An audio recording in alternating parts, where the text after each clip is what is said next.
Hello friends, இன்னைக்கு OOPSல inheritance concept பற்றி பார்க்க போகிறோம். Inheritance is an OOP mechanism that allows a derived class to acquire the properties and behaviors of a base class.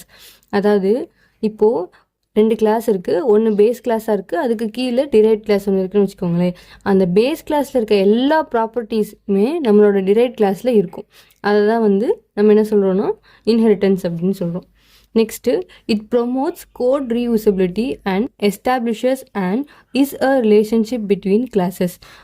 For example, class B is a derived class of A அப்படின்னு சொல்கிறோம். அப்படின்னா is அப்படின்னு ஒரு relationship நம்மளால் 2 கிளாஸ்க்கு நடுவில் கொடுக்க முடியுதா? இதுதான் இஸ் அ ரிலேஷன்ஷிப் அப்படின்னு சொல்கிறாங்க. நெக்ஸ்ட்டு 5 டைப்ஸ் ஆஃப் இன்ஹெரிட்டன்ஸ் இருக்குது. அந்த 5 டைப்ஸ் பற்றி பார்ப்போம். First single inheritance. Single inheritance அப்படின்னா one derived class inherits from one base class. இங்கே ஒரு பேஸ் கிளாஸ் இருக்கா, மேலே இருக்கிறது பேஸ் கிளாஸ். பேஸ் கிளாஸில் இருந்து நம்ம டிரைவ்ட் கிளாஸில் எல்லா ப்ராப்பர்ட்டிஸ், இப்போ ஏ நிறைய ப்ராப்பர்ட்டிஸ் இருக்குன்னா அதில் எல்லா ப்ராப்பர்ட்டியுமே நம்மளோட பியால் அக்சஸ் பண்ண முடியும். ஸோ இது டிரைவ்ட் கிளாஸ் அப்படின்னு சொல்கிறாங்க, இதை பேஸ் கிளாஸ் அப்படின்னு சொல்கிறாங்க. ஸோ ஏலேருந்து பி மட்டும் வரதை என்ன சொல்கிறாங்க, சிங்கிள் இன்ஹெரிட்டன்ஸ் அப்படின்னு சொல்கிறாங்க. Next, while coming to multiple inheritance, one derived class inherits from 2 or more base classes. For example, இது ஒரு பேஸ் கிளாஸ், இது ஒரு பேஸ் கிளாஸ், இது டிரைவ்ட் கிளாஸ். ஏன் இது டிரைவ்ட் கிளாஸ்? ஏன்னா இதில் இருக்க ப்ராப்பர்ட்டிஸும் இதில் இருக்க ப்ராப்பர்ட்டிஸும் இது இன்ஹெரிட் பண்ண போகுது. அதனால இது என்னது, இது டிரைவ்ட் கிளாஸ், இது 2 பேஸ் கிளாஸ். அப்போது 2 பேஸ் கிளாஸ் இருக்குது, ஒரு டிரைவ்ட் கிளாஸ் இருக்குது. இந்த மாதிரி இருக்கிறது மல்டிபிள் இன்ஹெரிட்டன்ஸ் அப்படின்னு சொல்கிறோம். அப்போது இது வி ஷேப் அப்படின்னு சொல்லி ஞாபகம் வச்சுக்கோங்க. Next multi level inheritance. இது ஒரு செயின் ஆஃப் இன்ஹெரிட்டன்ஸ்.